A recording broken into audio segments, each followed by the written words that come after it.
దేవుని మాట కీర్తన గ్రంథము 45వ అధ్యాయము 3వ వచనం. సూర్యుడా నీ కత్తి మొలను కట్టుకొనుము, నీ తేజస్సును నీ ప్రభావమును ధరించుకొనుము.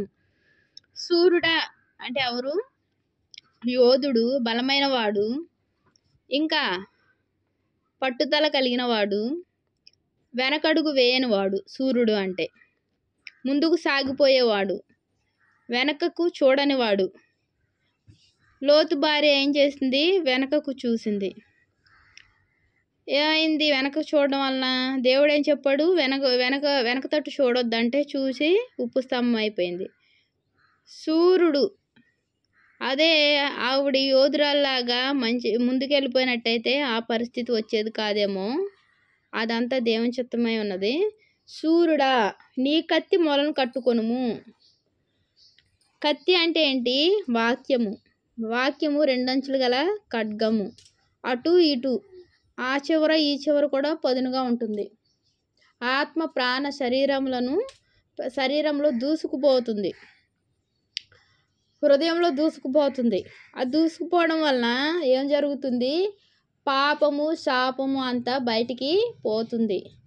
ఆ దూసుకుపోవడం వలన ఏం జరుగుతుంది? మేలులు ఆశీర్వాదాలు కలుగుతాయి. దేవుడు ఏం చెప్తున్నాడు? నీ కత్తిని మొలను కట్టుకొనుము అంటున్నాడు. ఎక్కడ కట్టుకోవాలంట?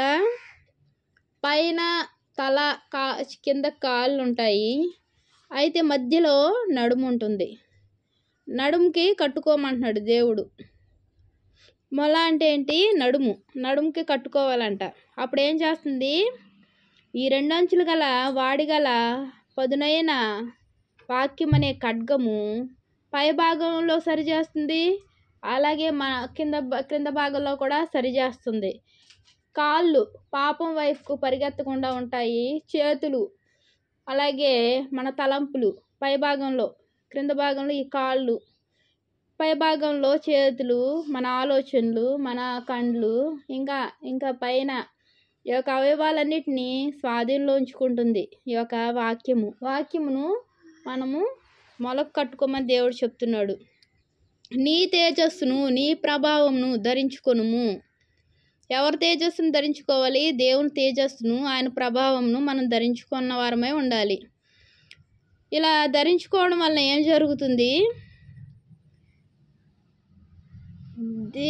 ఇలా ధరించుకోవడం వలన ఆశీర్వాదాలు పొందుకోగలుగుతాము. అలాగే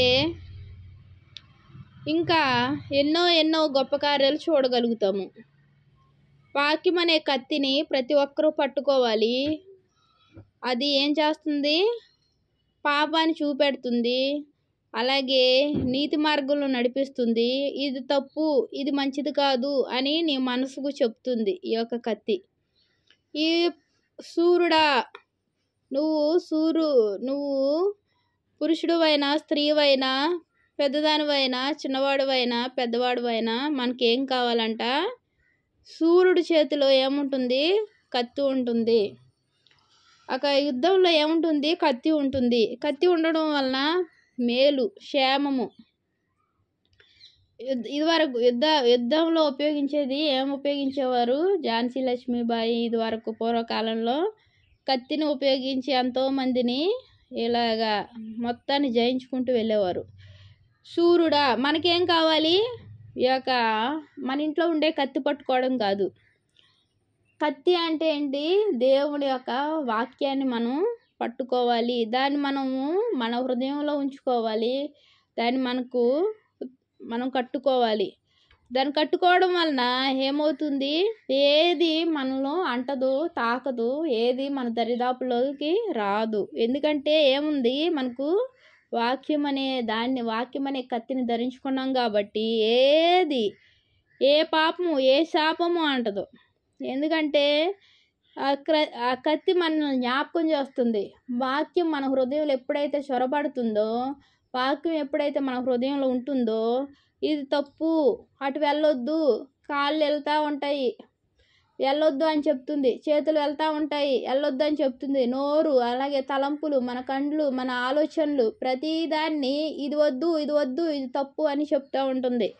వాక్యం అనే దాన్ని మనం హృదయంలో ఉండనివ్వాలి, ఉంచుకోవాలి.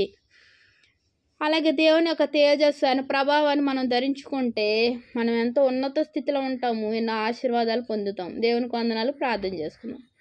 మహాప్రేమ గల తండ్రి, నీకు ఎన్నో వందనాలు స్తోత్రాలు చెల్లించుకుంటున్నామయ్యా. ఈ యొక్క సమయంలో ప్రభా నువ్వు మాట్లాడావు, కత్తిని మొలకు కట్టుకోమంటున్నావయ్యా తండ్రి. నీ వాక్యం అనే ఖడ్గాన్ని మేము ధరించుకుంటే ప్రభా నాయన యేసయ్య ఎంతో మేలు, ఎంతో క్షేమయ్యా. పాపానికి శాపానికి ప్రభా మా అడుగులు కానీ, మా తలంపులు కానీ, మా దేహం కానీ ప్రభా నాయన ఒక శాపానికి గురవదు, పాపానికి దరిదాపులో ఉండదని నువ్వు చెప్తున్నావయ్యా.